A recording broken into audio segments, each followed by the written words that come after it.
Thank you.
My other memory is on my knee celebrating, especially if you present down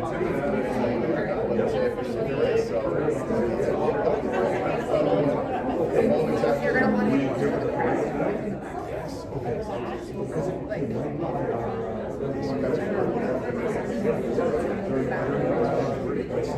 I'm just thinking, I actually had an idea the night before, and it was to buy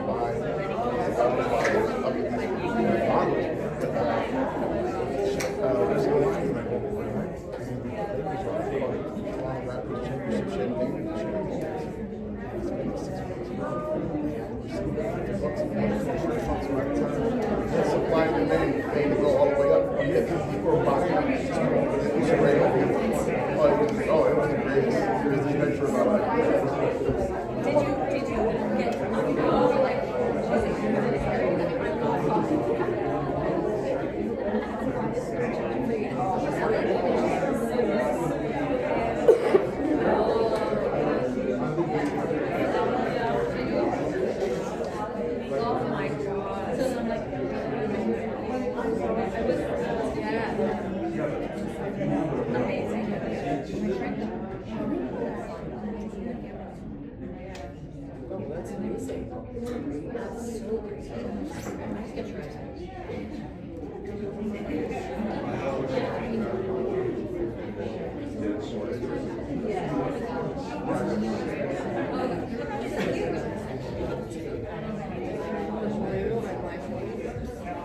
Thanks everybody for joining us today for our Black History Month presentation. We have Deborah, who's going to lead this fireside chat, and we have Dewitt. Before we start, I'm just going to read out our land acknowledgement. We acknowledge the land we are meeting on is the traditional territory of many nations, including the Mississaugas of the Credit, the Anishinaabeg, the Chippewa, the Haudenosaunee, and the Wendat peoples, and is now home to many diverse First Nations, Inuit, and Métis people. We also acknowledge that Toronto is covered by the Treaty 13 with the Mississaugas of the Credit. I'm going to hand it over to Deborah. Thank you. Before we get started, just want to point out behind me we have the Black History Month flag, as well as the Emancipation Day flag. Emancipation Month flag. My day's right, because it's the day. Yeah. But we're having a little technical problem, so if you see it come off the screen, bear with us. You guys know what it's like with some of these boardrooms, unfortunately. And can everybody hear me? Because if so, I don't think I need the mic. And if you can't hear me at the back, do let me know. Lorraine, are we good? I can hear you. Okay, perfect. Who's bringing the fire? Who's bringing the fire? Yeah, Well, you're gonna bring am I the fire? Because it said fireside check, so I guess I'm the fire. I've been officially given permission to be the fire. There you go. All right. There you go. So I have the pleasure today to introduce you all to Dewitt III. Now, Dewitt is the founder of Emancipation Month and the co-author of the Emancipation Month Bill 75. The bill has recently passed into law by the Ontario legislature. He is also the chairman of Caretakers of Our Culture, which is an international organization that both creates and curates occasions and events for historical significance for people of African descent. Dewitt Lee is also the founder of St. Brian Clothiers, which is a men's professional dress nonprofit that provides free suits for men in need. He has also directed a short film about the founding of this organization, which was a 2024 selection in the Buffalo Film Festival. Now, Dewitt has roots in Canada, the US, and the island of Grenada. And he will and so he will expand on what he has done for art for the African culture, as well as all of that he's involved in. We have some set questions for him, and then we will open the floor to Q&A as well. So, Dewitt, if we can start with you. Just want to say thank you, Shante. Ah, for sure. We're talking about Shante, right? Everyone knows Shante here? Right? Yes. Yeah, so Asante is actually, and I'm sure everybody knows, but it's Swahili for welcome. A little bit of Black history. A little bit of Black history. So CI Black history. I think we're done here. Not quite, not quite. Okay. All right, a little more fun. Let's go. So, Dewitt, if you can tell us a little bit about your background, please. Oh, thank you. Oh, you're mixing up the questions. I like that. I like that. All right. Well, it's a true honor, pleasure to be here. Thank you very much for the opportunity and creating the safe space for us to talk. You know, talking is very important. You know, communicating, sharing ideas, visions, and fears, you know, and concerns. So I'm glad that we have that opportunity, this platform. So you really covered some great stuff there. You know, definitely acknowledge the love of my life, Suzette Bedell, and my children. You know, it's an important part of my life. You know, I serve, you know, in a capacity where a lot of us have to balance a lot of different things, and that is always the most important. You know, we celebrated something special yesterday at the TIFF Lighthouse, where we launched a Viola Desmond campaign called the Seat of Sacrifice. So there was a seat in the theater dedicated to her. We created a poster and had a poem on it, and so just really coming off that high, I'm being able to And make does that happen. everybody in the room know who Viola Desmond is? Yes? Does anybody know? I see you going. Does anyone have a Viola Desmond on them right now? $10 bill, if you have it. Yeah, it's the Grenadians. Grenadians, man. It's just, yes, that's right, the $10 bill. So she made history, and not necessarily intentionally. And a lot of Black history is not necessarily intentional history. It's necessary history, you know, and it was a moment in time, you know, where they had to stand, or in her particular case, sit for what was right. And, you know, Nova Scotia, she was dragged out of a movie theater because she was in a white section, you know, and this is Canada we're talking about, right, which had white sections and Black sections. And she really decided that, hey, a seat is a seat. And so, but yeah, that was just special to share that with my daughter. It was special. But I'm a, you know, two-time mayoral candidate here in the city of Toronto, and that was a special time for us, giving people a reason to go to the polls, to see themselves in these seats of power, and it's great to see you in this seat of power there. Very nice.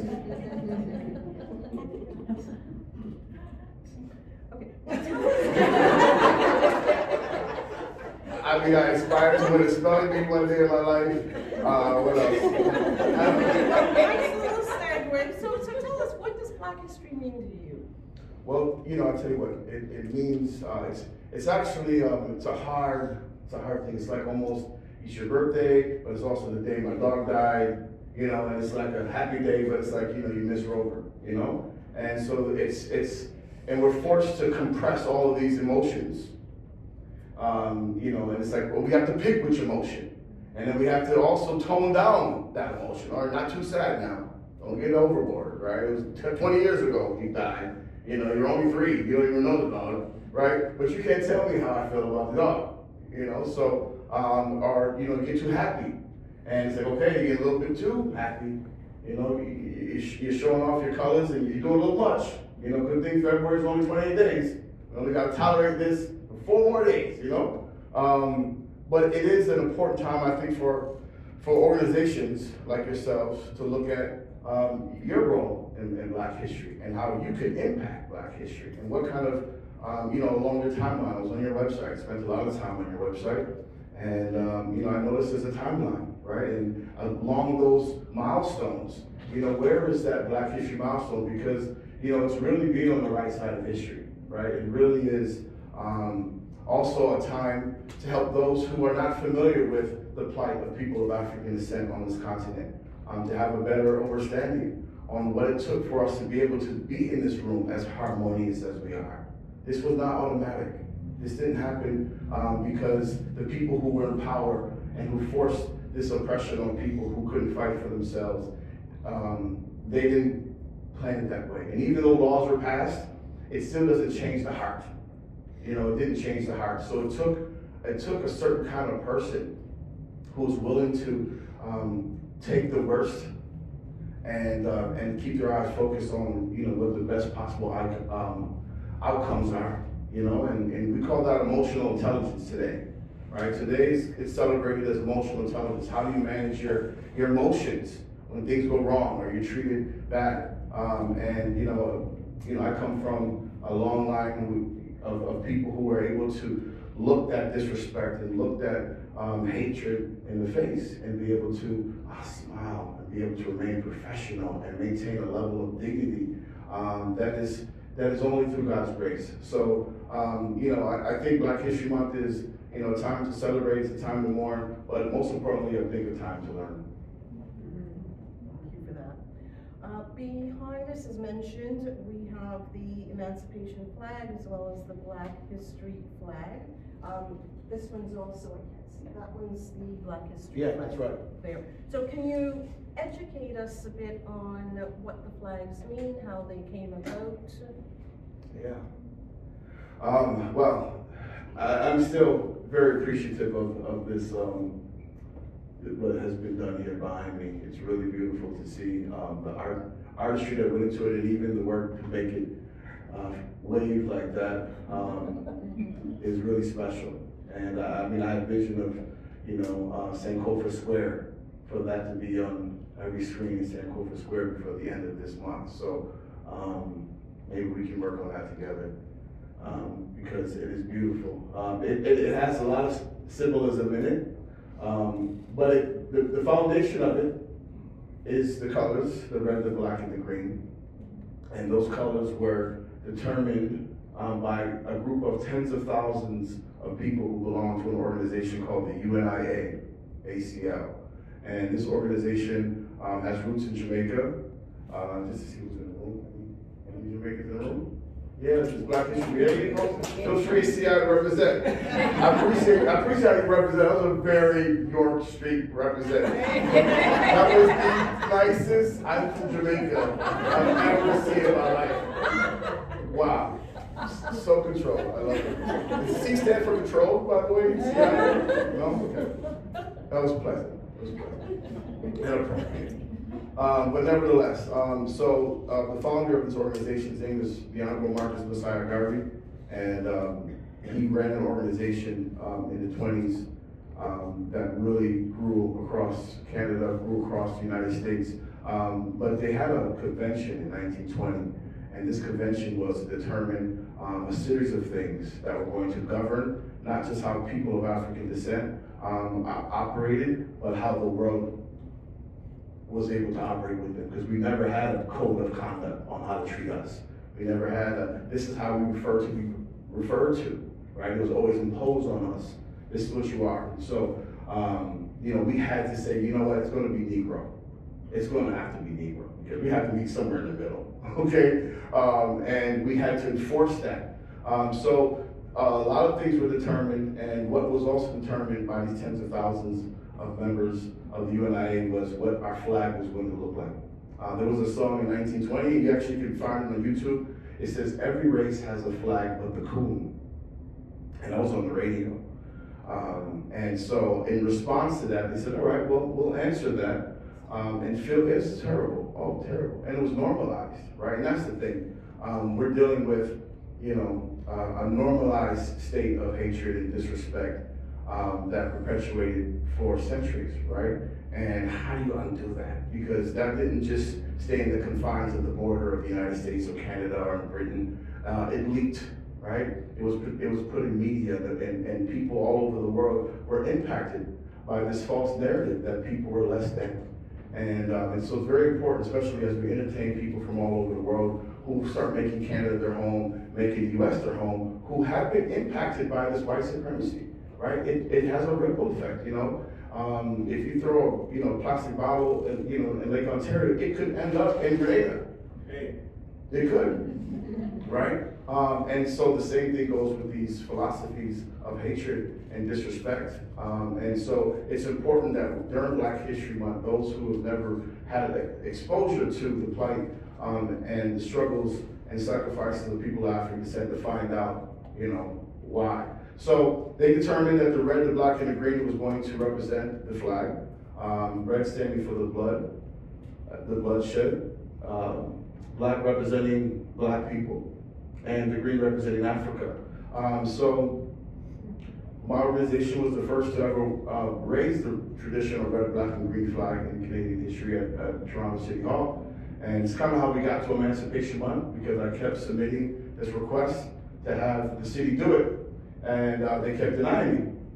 And I kept sending them more and more evidence that this is how people of African descent celebrate their culture. This is real. I partake in it, in America, and you can't tell me no. And so finally they said yes, near the end of August, and they gave me just a couple weeks to plan an event for a flag raising, and it was, I picked August 28th, all right? So here I am trying to celebrate Emancipation Day on August 28th, and I said, how do I connect the dots? We've never celebrated emancipation beyond August 1st, 2nd, or 3rd. And so doing my homework, Googling, I discovered the original British Slave Act had 2 dates on it. The first date was August 28th, 1833, which is the day they signed it. But it didn't go into effect until August 1st, the next year. So we celebrate the day it was implemented, but August 28th gave us sort of a bookend date to say this is also a day of significance. So we called it Emancipation Month, and that's how things began. And we were raising the traditional red, black, and green flag all over Canada, and now communities all over Canada do it, because we broke through a threshold. And that's what Black history is all about. It's about someone getting through the door. And so many people in so different backgrounds have benefited from us, people of African descent, breaking through doors. And being battered because of it. It's not easy to break down a door, especially that one. Look at that door. That's not a door. And so the bigger the door, right? The bigger the door, the more the damage. And it really is something for us to appreciate. So as Emancipation Month was passed, we felt it was important that we created a flag that was able to be lifted up in August and for Black History Month, but also told a broader story. The bloodshed, people, the blood, the melanin, and the continent. We know that the story is deeper than that. So if you want me to just point out a few details of the flag, I'd be happy to. So in the middle of both of the flags are Dinka symbols. These are ancient to Ghana, just like that kente cloth there that you see behind the podium. That's kente cloth, so that comes from Ghana. And many people of African descent were pulled from Ghana during the transatlantic slave trade and deposited in the shores. Yes, and in the lapel as well. Thank you. And the hanky. Forget about the hanky. We represent it. So this symbol here is the Sankofa bird. They renamed Dundas Square as Sankofa Square, and that is the bird. That is the symbol that basically communicates the message of going back and fetching, which is why the bird is kind of reaching back. And so this is what Black History Month does, provide us an opportunity for us to go back into history. This circle actually is has multi interpretations to it. The sun. It's a reference to the song that is played when the flag is risen, which is "Lift Every Voice," and it's the raising of the sun. It's also a celebration of our faith in the Son of God, Yeshua, and it also is part of our mourning, right? And to represent the mourning that we do have as the people of African descent as we reflect on our plight.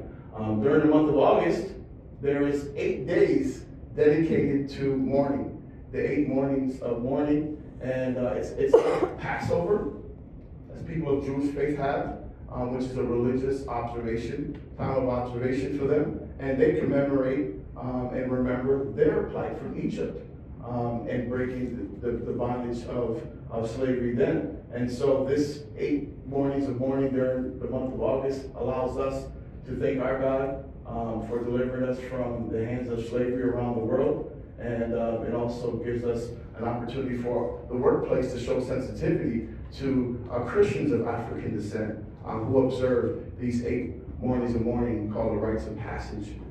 So that is the circle portion. That right there symbol is an Adinka symbol as well, and it means freedom, emancipation. But there's also a secondary part of that. It's freedom comes responsibility, and it's important for us to know that once the freedom is given, now you have a responsibility, and and you're going to be held accountable to what you've done with that freedom. So we'll start on the red side. So we have the first black line going down. First, the black lines represent passages on the ocean. Okay, people of Africa says passage.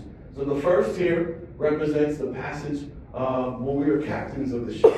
And the Moors traveled the world and brought concepts of civilization to people around the world. In Spain and other places where people did not have good hygiene, they did not understand, they didn't care, they didn't understand or didn't care to understand, what things of hygiene and social constructs were. And so the Moors were able to share that with them, civilizing the world, parts of the world. So that represents where we were captains of ships exploring the world. This red stripe here represents not the bloodshed, but the intergenerational trauma that is still felt and experienced, the emotional trauma that we experience, the microaggressions and all the things that we have to suppress and deal with as a people in a world that just doesn't fully understand. So that represents that emotional trauma there. I'll shift over to still on the left side. This slant here, going upwards here, also represents the side of a pyramid as we celebrate, something that still can't be figured out and discovered on how that was able to be done. What an amazing achievement. So just to discuss our traveling around the world and building things that the world still can't understand, the marvel of what it meant to be black in those days. And then if we shift over to the green side, you see that there is, we know the green represents Africa, and so that green stripe, the smaller green stripe represents, in fact, us, the diaspora, those who've been separated from the continent through a variety of different means. And one of those means is represented by that last black line there, which in fact represents the traveling of the transatlantic slave trade and other passages of people of African descent around the world. And the final slant, which we call basically the green slant, going up represents an uphill battle that we all have to fight and climb together. Thank you, but I myself you mentioned that Dundas Square was renamed. I had no clue. I don't know if anybody in the room knew. And when was that? Can you share a Yes, bit well, about the that? city of Toronto had a few options because it was a complete rebranding of the entire space. It was, whether it was Ryerson University, which became X University for a few moments, and then it's been changed. And so it was Dundas, the legacy of Dundas, who was a slave owner. And so there was, conversation about renaming the street. And during the last mayoral campaign, I believe that was, talked about heavily.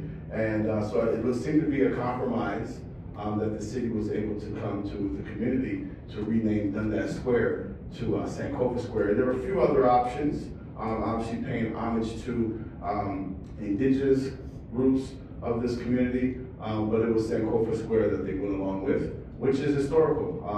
You know, it's beautiful to reclaim that space, but now comes the responsibility of what's curated there. And I think it's a good opportunity for us to have a place that no other place in the world has. You know, Brampton is also home to a very unique place. Anyone from Brampton here? One, okay. One. Talawa, they say look at what's in Talawa, Brampton. So Brampton is a special place. I'll be there tomorrow where we'll be raising the Black History Month flag for the first time. Very excited about that as we kick off what we call Black Education Week. Transitioning from Black Film Week, which is right now, which is why we had the Viola Desmond event at TIFF yesterday. But in Brampton, we were very successful in getting them to rename a park. It was at 407 in Dixie. It was called the 407 Dixie Sports Park, and now it's called Emancipation Park. Yeah, it's the only one in Canada. Very excited about that. And then very shortly after that, I was able to get the city of Brampton to pay for some flagpoles to be put up there. And there's a Canadian flag flying high right now. There's an Ontario flag flying high right now. And there's an Emancipation flag flying there right now as we speak. So exciting. And then they just added an art installation in that space as well. So, you know, it's about creating space, taking up space and leaving something for future generations to be able to build upon. You know, we don't want them to fight the same battles we had to fight. We want them to, when it's their turn, we want them to look around and see some victories, right? We want them to see that we were able to make some progress that's tangible, you know, and that's permanent. And so very, very proud of those things. But yeah, you know, the space, it also requires a lot of help. You know, that area needs help. And, you know, this gives us an opportunity to fill that space, to make it impactful, educational, and cultural, and for people around the world to be able to say, you know, there's something different about Toronto. Now, I know, and correct me if I'm wrong, was it February 6th, there was a flag raising at Queen's Park? Yes, we did a flag raising at Queen's Park. That was the kickoff, one of our initiatives called the Bob Marley Day of Service. So my organization started a Caribbean-wide beach cleanup, which kicks off on Bob Marley's Earth Strong's birthday on February 6th. So in the Caribbean, there's beach cleanups happened on that day, and it happens until March 22nd. So, you know, taking the initiative, appreciating our resources. Freedom now comes responsibility, right? And taking care of the beaches is you know, is very important. It's vital to the survival of not just the animals that call the ocean home, but people who just, you know, use the ocean for livelihoods and for just basic pleasure. So the whole world comes to these islands for the beaches, and you know, we want to take responsibility on those beaches. And so to be able to, you know, remind the people of those communities that this is your responsibility, you know, and they have taken it well, you know, and I think sometimes we might look at things and kind of not take it for granted, but you know, it just becomes normal, right? And so for someone to come and remind them how precious this is, and that it's your responsibility to keep it there for generations to come, especially. So yeah, so we kicked off that. That's still going on. Very excited about that as we take stewardship to another level. You know, it's about ownership. It's about ownership. It's about responsibility, and it's not just responsibility for each other, but the things God entrusted us with. So yeah. Now, in addition to that, I know that you mentioned there was a tour at Queen's Park, and I mean, again, I had no idea there was a Black History tour of Queen's Park.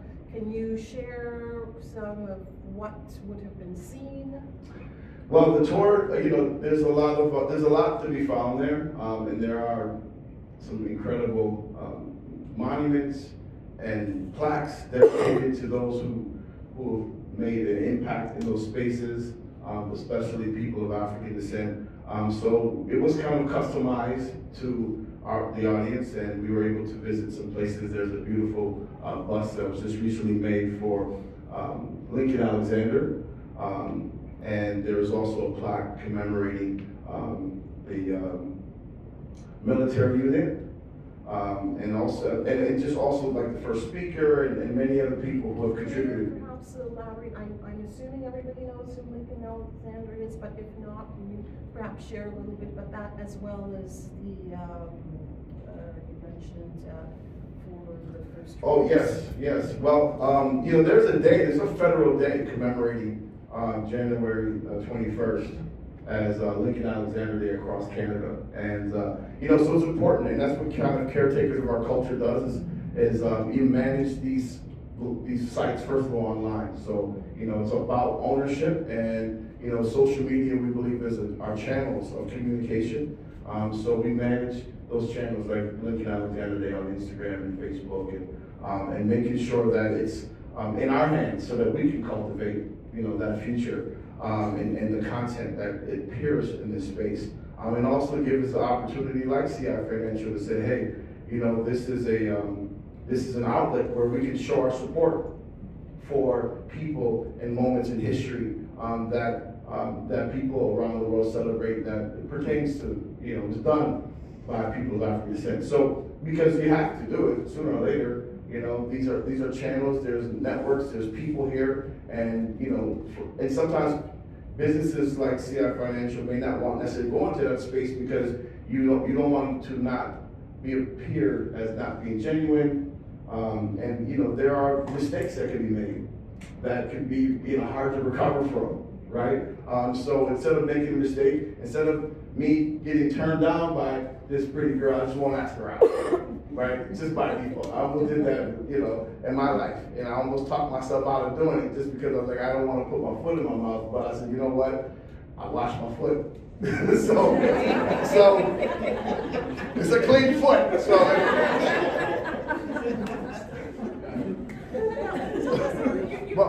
But I'll finish. Okay. You mentioned the troops. Can you tell us? Yeah, I wanted to get to that because my trip through Queens Park was different this year. It was very emotional this year for me. The construction battalion, right? Number 2 construction battalion.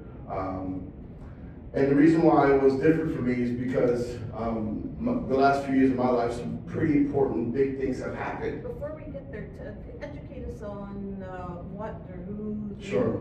construction. Thank you for giving me that time. I'm just trying to be sensitive to you all having to go back and manage people's money and investments. It's a big deal.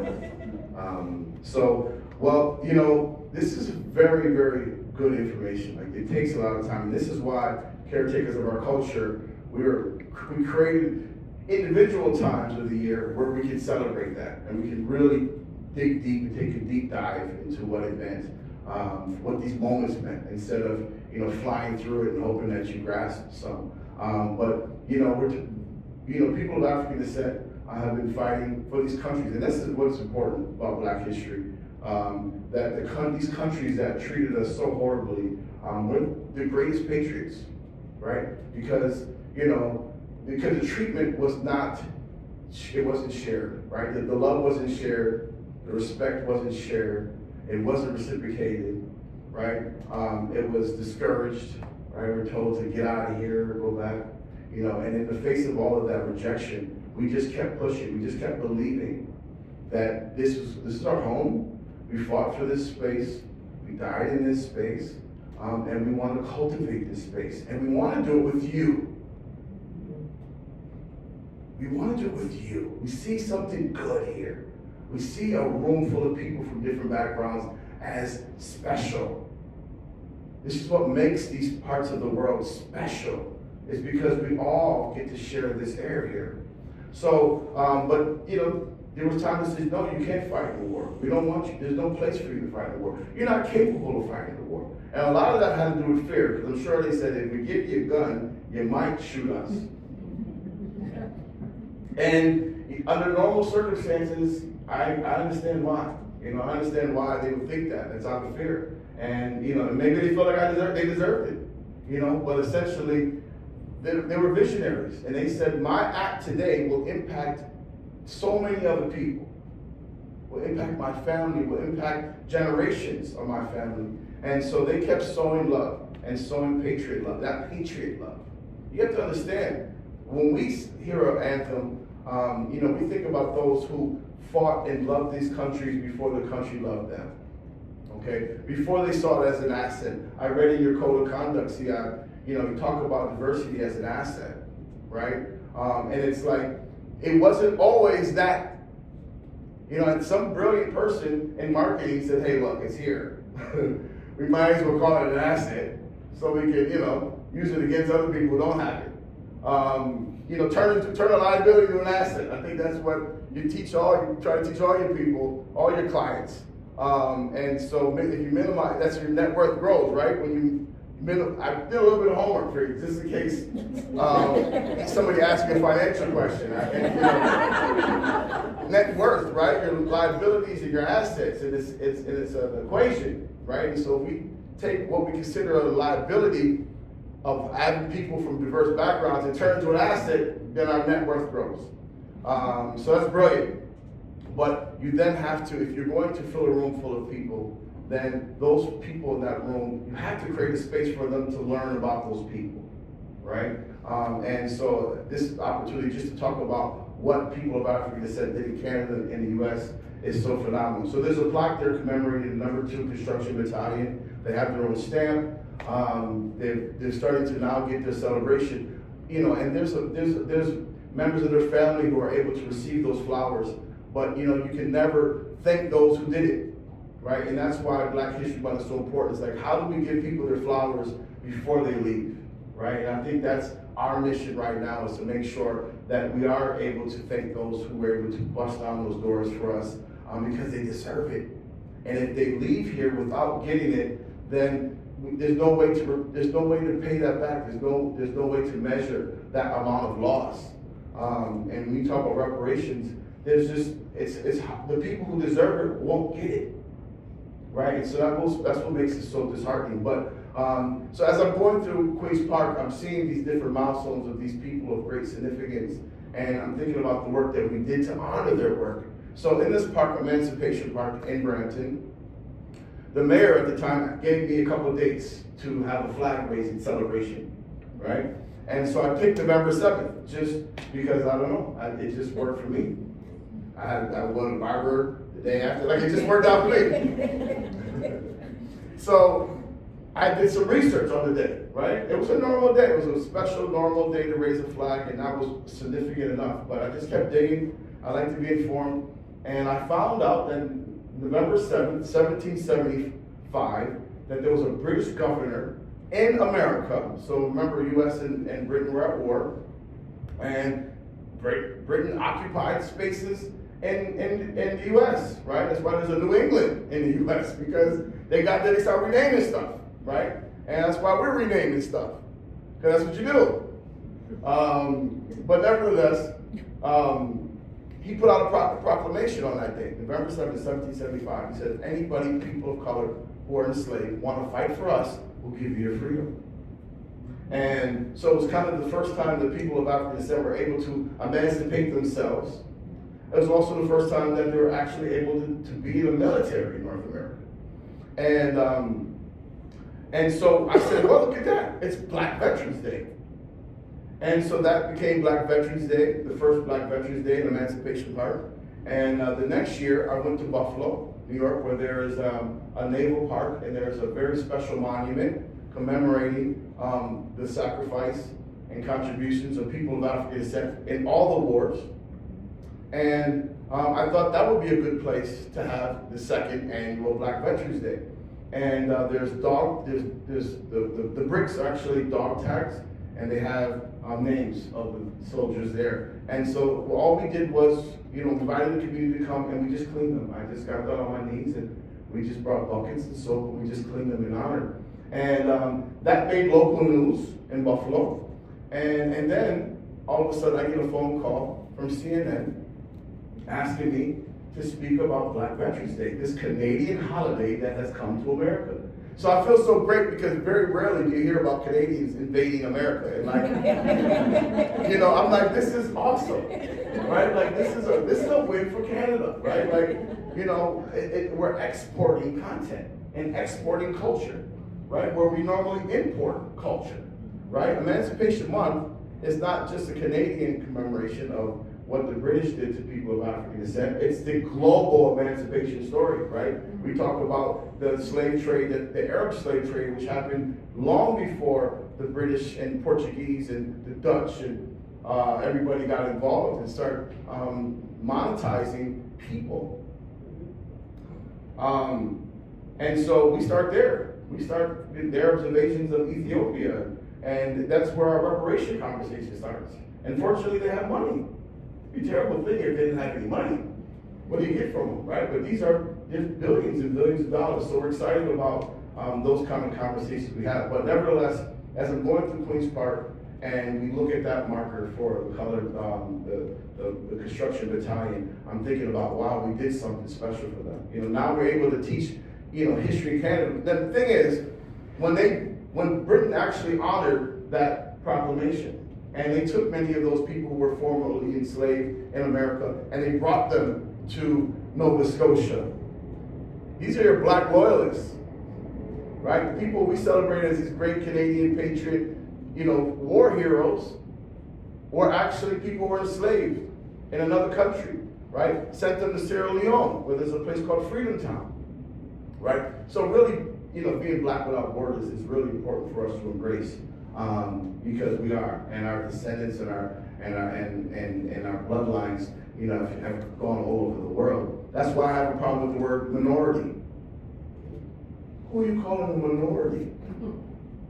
Right? There's black, you know, Russians. There's black Ukrainians. There's black Spaniards. Right?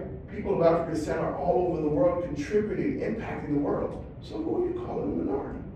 Right? So it's important for us to look at things from a global space. You guys use the word global on your website all the time. Global wealth, global. Okay, well, if we're going from a global perspective, then let's give, you know, credit where credit is due in regards to the presence and the power of people of African descent. So I see that moment, and I get to share this Black History Month, this Black Veterans Day, which is November 7th. And what's great about November 7th is that November 8th is Aboriginal Veterans Day, right? And the Prime Minister of Canada has been issuing, you know, congratulations and letters of support and videos and support for years, for decades. And so, you know, and we call that Remembrance Week. So it's a week of commemorating different contributions. So, and then of course we have Remembrance Day, where I get to lay a wreath down, which has the kente ribbons on it, which is very special.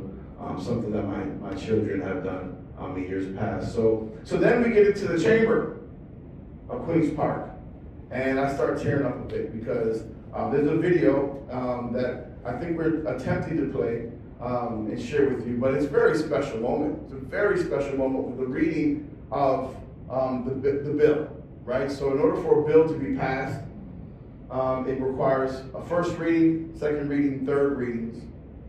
And in between these readings are consultations and committee meetings and deliberations and all kind of politics that happen behind the scene. And each of these readings usually come from different parties, and it stalls. It stalls a lot. But through God's grace, this didn't.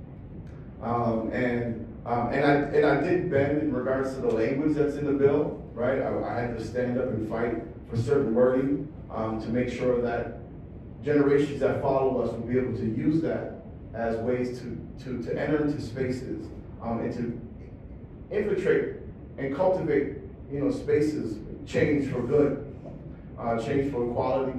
And so it finally passed, and it happened in 2 days, right? 2 days. It got its first, second, and third reading in 1 day, and it received royal assent the next day. And it's the first bill in Ontario's history where all 4 parties supported and fought for it. Yeah. Okay, Oh, thank you. in the interest of time, Dewitt if you can speak with us a little bit about St. Mine's Clothier, which is one of your loves. It's near and dear to your heart. And, It is. Share a little bit with us as to how that came into being and the significance. Sure, we'll be happy to. If I could just take 1 minute, if I may, referring to your code of conduct, CI. So in your code of conduct, number 6, it talks about diversity being an asset. It talks about what kind of environment that the founders and the executive team wants to have here, wants you all to be able to work and function in. And it talks about, people being responsible for one another.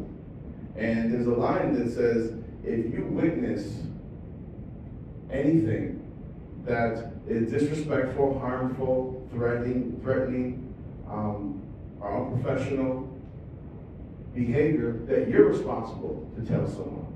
And that it created a space for you to be protected. And so if any of you or any of your colleagues, come across racism of any capacity, it's important for us all to be able to defend one another. And I think it's important that during this time of year, that we look at how we're treated. And sometimes it's not intentional. And that's the scary thing about racism. That's the scary thing about biases, microaggressions, and all those things. It's not intentional, it's embedded. It's deeply woven into who we are, from our environments, from our upbringing, from the households we live in, from the neighborhoods we come from the movies we watch. So we've been influenced by so many different things. And then we're forced to work into this space and get along, and those biases and things can happen to agitate and create those things, for those things to come out. So it's important for us to vet it out. It's important for us to find it where it is and speak about it. And I'm so glad that this workplace has created an environment that has zero tolerance for that and holds you all accountable for one another. All right, so I just wanted to share that with you. That I think that's very commendable, and it's time for us to make sure that we eliminate any source of hate in every space that we occupy, and I hope that applies here.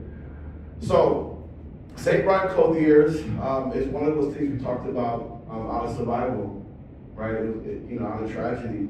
Buffalo was attacked by a radical, racist, white domestic terrorist is the official term for him, who drove miles and hours away to find this community in Buffalo, this black community in Buffalo, and to begin streamlining, murdering people. Intentionally driven by hate, fueled by hate. And 10 people lost their lives, and the community was deeply shattered. And I was one of those members. And I remember, days after, the marching and the crying and the praying and the solution seeking. And I happened to have a small storage room that I turned into a soup store. Right, I was just playing around with an idea that I could turn this soup store, this storage room into storage space into a soup store. And everyone thought it was cool. And so we were happy. I was content, paying $30 for storage and having a store for $30. It was awesome. And, going through the stores, buying suits, and marking them up a few bucks. And when the tragedy happened, we had enough experience with dealing with men, especially black men, who needed suits for funerals, who needed suits for job interviews, and didn't have a place to go to get it, right? It just wasn't available. It was just kind of expensive and pricey. And it's something that you kind of need a mentor for, how to tie a tie and what matches and these are things that I took for granted, but didn't realize that not everyone had those tools. Yeah, it's a luxury for many, and it's camouflage for many, right? So being born in Toronto, built in Buffalo, I started a company many years ago. It was an interactive CD-ROM magazine before YouTube came out, before Google was out, and I was able to put this digital interface on a CD-ROM and give them away. And you didn't need, there was no Wi-Fi, there was no high-speed internet. You had AOL disk at the time, right? So to be able to put the CD-ROM in your computer and to get this interactive experience in real time was just like unheard of. And so I did very well in Buffalo and decided to come to Toronto where I was born, right? And I came here with a master copy of the CD-ROM, found someone to print up 300 copies for me on consignment, and I went to work. I didn't have a place to stay. I slept on the Young bus, the Blue Line bus, right? And then dropped me off at York Mills, and I had to get off and wait for another bus to go all the way down, and did that, and did benches, and did my church basement, and had one suit. So I know what the power of a suit is. It's camouflage. It allows you to enter into spaces. I dress men now at the Buffalo City Mission. I asked this guy, I said, why, where'd you come from? A job interview? You got your suit on. He said, no, I wear my suit so that I can hang out in this is winter. I can hang out in hotel lobbies and I get kicked out. Right? Survival, right? And I tell the young people, I said, listen, it's war. These boardrooms are war. I mean, this is a nice time. We have fruit plates and trays and fancy, hopefully there's a few of those fancy, I should have grabbed one. Put the white cream on top, looked great. But nevertheless, but it's still war. These rooms are also war rooms, right? And when you enter in here, you need to be dressed. And I tell the young people, listen, in certain environments, if it's in the jungle, you got green camouflage. If it's snow, you got the white. And in boardrooms, it's the suit, right? And I tell the younger kids, younger than them, I said, look, when Superman sees something going on, he has to go get a suit. Like the bus is falling off the bridge, Superman. They really gotta take a second to get a suit. Is it that important? Spider-Man, they gotta find a place to put on the suit because it provides power, right? It's power. So we're able to teach that to the young people. But I had all these suits. God told me to just give it away, and we created a 2-day pop-up. It was supposed to be just a 2-day pop-up to dress the men to go to these funerals. And they actually it made the news, and people kept bringing me suits, and we've dressed thousands of men. I've traveled all over the country dressing men. We partnered with the Buffalo Sabres last year, where they gave us their arena. They gave us the Key Bank Center to dress the kids for prom, right? And we turned that into a suit store. So hopefully the Maple Leafs will allow us to do the same thing. And so I'm excited about being able to bring that here. To be able to provide that void. It's not just the clothes, it's the mentorship. It's some men have never don't know what their measurements are, right? When I tell them a size shirt, they say medium. I get it. I get what they're trying to say, but there's a number associated with that, right? So just to help men go through that experience, that process of being dressed and being tailored and someone giving you a compliment, right? It's so important. And the sooner we can get a hold of these kids and sow love into them, and show them, how men can express themselves and support each other, gives them freedom to be able to express themselves the same way. And so we are dressing and blessing men in honor of the Jefferson 10. And everywhere I go, I talk about resilience, that I was able to experience and see, because it's happened, domestic terrorism, white national terrorism happens all the time, and people have to rebound and they have to be resilient, and they need allies to be able to rally around them. And so we've been able to do that with clothes. And I'm so excited about you all being part of us dressing men in this particular market. So we're going to Regent Park. We're having a big clothing giveaway on the 22nd. And but I know it's an extended collection donation period time. Through to March 14th. But our first event here in Toronto in Regent Park, we're going to move around the city a bit. We're going to take care of our home, our backyard first. That's on the 22nd. So another Black History Month event. So you're welcome to attend if you'd like to attend and help us dress some of the men. But donations would be really appreciated. We need ties. I brought over a lot of stuff from Buffalo, and I did not bring the ties. So I'm counting on CI to come with the ties. I'm putting that pressure on you. Find some ties for me. But nevertheless, it's something that we're going to continue doing. And so what we've done is we've created these different times of the calendar. So for veterans, we dress the veterans. It's called Suits for Your Service for Easter service. So if Easter approaches, we want to be able to dress frontline workers and veterans. And we have different days throughout the calendar where we focus on being able to create events and bring people together. So grateful to have you on this journey with me. As we are dressing and blessing men, it's a special dynamic experience. And there's so many professionals who want to go to job interviews. And you put the suit on them, but you gotta help remind them that it's the smile, right? Like it's the man who makes the suit, right? And that the suit doesn't make you, and the best thing you can wear is a smile.